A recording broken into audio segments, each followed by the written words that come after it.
हाल ही में Jammu Kashmir public service commission की तरफ से कंबाइंड कम्पिटिटिव एग्ज़ाम जो है उनके नतीजे घोषित किए गए और इस वक्त मेरे साथ महक महाजन मौजूद हैं जिन्होंने इस परीक्षा को 19वीं रैंक के साथ जो है वो पास किया है। इनसे जानेंगे कि किस तरह का इनका एक्सपीरियंस जो है वो रहा। महक, सबसे पहले तो आपको बहुत बहुत मुबारक हो कि आपने 19वें रैंक के साथ इस परीक्षा को पास किया है। बहुत बहुत धन्यवाद। मैं कहूँगी मेरा सफ़र जो था वो बहुत लंबा था और बहुत हार्ड वर्किंग था और कहीं कहीं पे ऐसा लगता था कि ये एग्ज़ाम शायद हम क्रैक कर ही नहीं पाएंगे क्योंकि सबसे पहले मैं सवाल ये करूँगा कि अब आप इस चेयर पर बैठी हैं, हमें बहुत अच्छा लग रहा है कि आपने इस एग्ज़ाम को पास कर लिया है। सबसे पहले मेरा सवाल रहेगा कि इस एग्ज़ाम को पास करने के लिए मेहनत कितनी करनी पड़ती है, कितनी पढ़ाई करनी पड़ती है? क्योंकि हमें तो बहुत अच्छा लग रहा है, लेकिन इसके आपको पता होगा कि आपने कितनी मेहनत जो है वो की है। जी जी बिल्कुल, मेहनत बहुत ज़्यादा इसके पीछे लगती है। लेकिन जो ये रैंक मुझे 19 रैंक मिला है और ये क्वालिफाई में कर पाई हूँ, तो मुझे लगता है मेरी सारी की सारी मेहनत जो है वो सफल हुई है। और हार्ड वर्क इसके लिए बहुत ज़्यादा लगता है। दिन में आप कहो 12 आवर्स कभी कभी सिटिंग देनी पड़ती है या उससे भी ज़्यादा। और कहीं कहीं पे ऐसा लगता है कि ये एग्ज़ाम शायद हो ही नहीं पाएगा, बीच में ऐसा फ़ेज़ आ जाता है। लेकिन मैं ये कहना चाहूँगी कि उस फ़ेज़ को एक मोटिवेशन की तरह लें और उससे डिप्रेस ना हो और आगे चलते रहें ताकि आप मोटिवेशन लेते रहें। आप जब इस एग्ज़ाम का रिज़ल्ट आउट हुआ, जिस वक्त आपको पता चला, क्या आप कर रहे थे और सबसे पहले आपको किसने बताया कि आपने ये एग्ज़ाम जो है वो क्वालिफाई कर लिया है?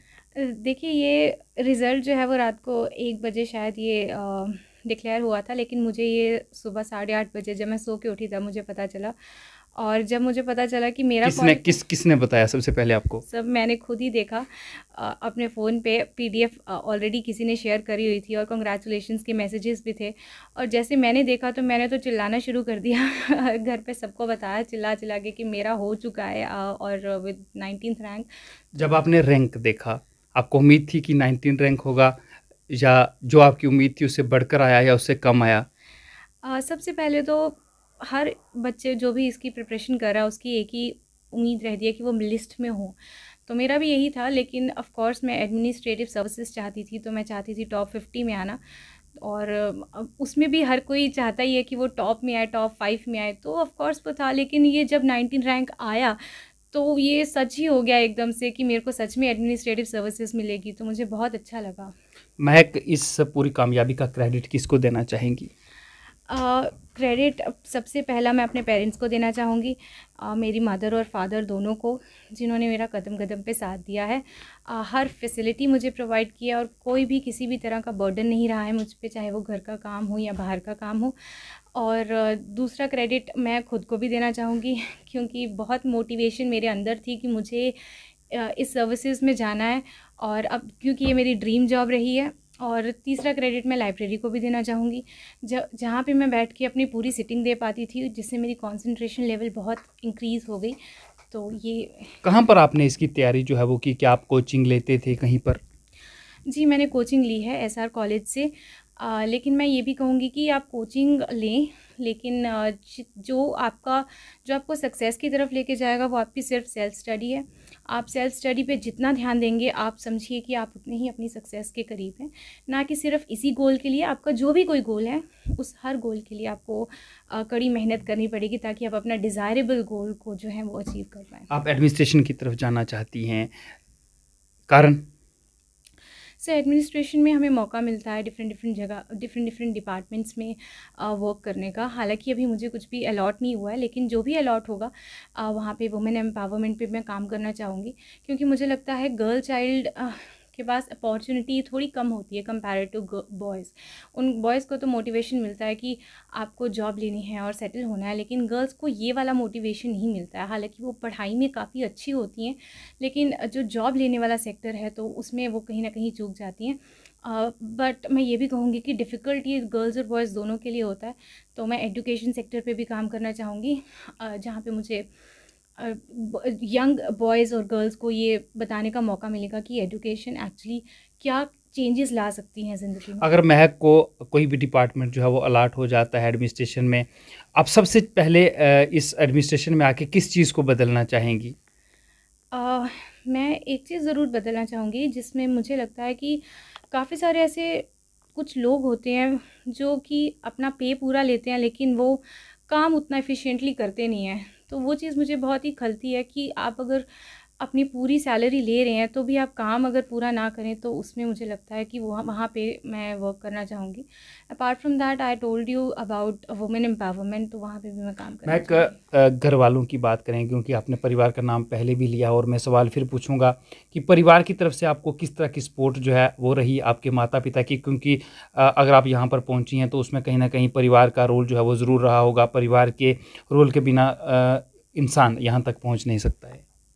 जी बिल्कुल, जैसा मैंने पहले ही बताया कि मेरी मम्मा के तरफ से मुझे घर का काम करने का कोई बर्डन रहा नहीं है, तो इससे सारा मेरा जो ध्यान है वो डिविएट हो पाता था मेरी पढ़ाई की तरफ, और जिसकी वजह से मैं 12 घंटे या उससे भी ज़्यादा बहुत उस समय खुशी हुई होगी आपकी मम्मा को, जब उन्होंने आपको काम से दूर रखा था, सिर्फ पढ़ाई पर आपको रखा था, और जब उन्हें ये खबर मिली होगी कि आपने इस एग्ज़ाम को क्वालिफाई किया है, वो भी 19 रैंक के साथ।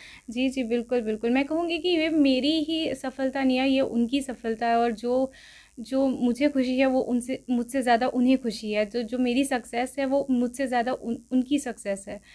तो ये सारा श्रेय मैं अपने दोनों पेरेंट्स को देना चाहूँगी, प्लस मेरे भाइयों को भी। मैं एक और सवाल आपसे करूँगा, अगर आपकी क्वालिफ़िकेशन की बात करें तो कौन सी क्लास के बाद आपने इस तैयारी को शुरू कर दिया?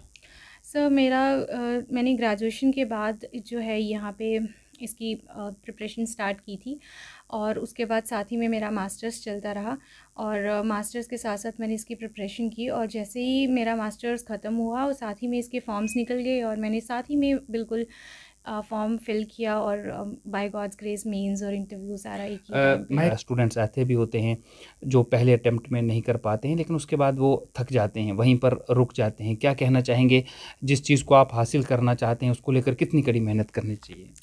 मुझे लगता है कि अगर कोई इंसान बहुत डेडिकेटेडली पढ़ रहा है तो कोई फ़र्क नहीं पड़ता अगर आपका एक अटैम्प्ट में नहीं भी होता, तो आपका, अगर आप सच्चे दिल से पढ़ रहे हैं तो आपका सेकंड अटैम्प्ट में हो जाएगा, और सेकंड में भी अगर नहीं हुआ तो थर्ड में तो पक्का ही हो जाएगा। कितने घंटे आप इस स्टडी में देते थे? 10 घंटे का मेरा टारगेट रहता था, जिसमें से मैं 8 घंटे तो यहाँ डिबेट कर ही पाती थी, और मेंस के दौरान जो है वो 12 घंटे का मेरा शेड्यूल रहता था, कई बार वो उससे ऊपर भी जाता था, तो टारगेटेड अप्रोच रहती थी। तो जैसे टारगेट ख़त्म हो गया तब उसके बाद ही ऑफ ले पाते थे। आखिरी सवाल मैं करूँगा, क्या मैसेज देना चाहेंगे आप पूरे देश के युवाओं को? मैं ये मैसेज देना चाहूँगी कि कोई फ़र्क नहीं पड़ता आपका क्या गोल है, आपकी जितने भी बड़े गोल्स हैं आप उससे भी बड़े गोल्स देखिए, लेकिन उन गोल्स पर पहुँचने के लिए जो मेहनत चाहिए उसे ज़रूर करें। आपके जो गोल्स हैं वो आप चाहे रॉयल्स रॉयस वाले देखो, कोई प्रॉब्लम नहीं है, लेकिन आपको जो हार्ड वर्क चाहिए उसके लिए वो भी आप करें, और अगर आप वो हार्ड वर्क कर रहे हैं तो आपके गोल्स, आपकी ऊंचाइयां, आपकी बुलंदियां आपकी ख्वाहिशों से भी ऊपर होंगी। चलिए, महक, बहुत बहुत शुक्रिया, और आपको एक बार फिर से हम बधाई ज़रूर देंगे कि आपने 19 रैंक के साथ ये परीक्षा जो है वो पास की है। धन्यवाद धन्यवाद। ये थी महक महाजन जो कि हमारे साथ बातचीत कर रहे थे। यूपीएससी ने जो अभी हाल ही के नतीजे जो हैं, एक मिनट कर लेंगे एडिट। ये थी महक महाजन जो इस वक्त हमारे साथ बातचीत कर रहे थे, और जिस तरह से Jammu Kashmir public service commission की तरफ से हाल ही में कंबाइंड कॉम्पिटिटिव एग्ज़ाम के नतीजे जो हैं वो घोषित किए हैं, उसमें इन्होंने अपनी परीक्षा को 19वें रैंक से पास किया है। खुद के साथ साथ फैमिली को भी क्रेडिट जो है वो ये ज़रूर दे रही हैं, और युवाओं के लिए मैसेज जो है वो ये है कि जिस भी चीज़ को आप हासिल करना चाहते हैं आप कड़ी मेहनत करें, और एक ना एक दिन वो चीज़ आपको ज़रूर मिलेगी। रवि शर्मा, UNT, जम्मू।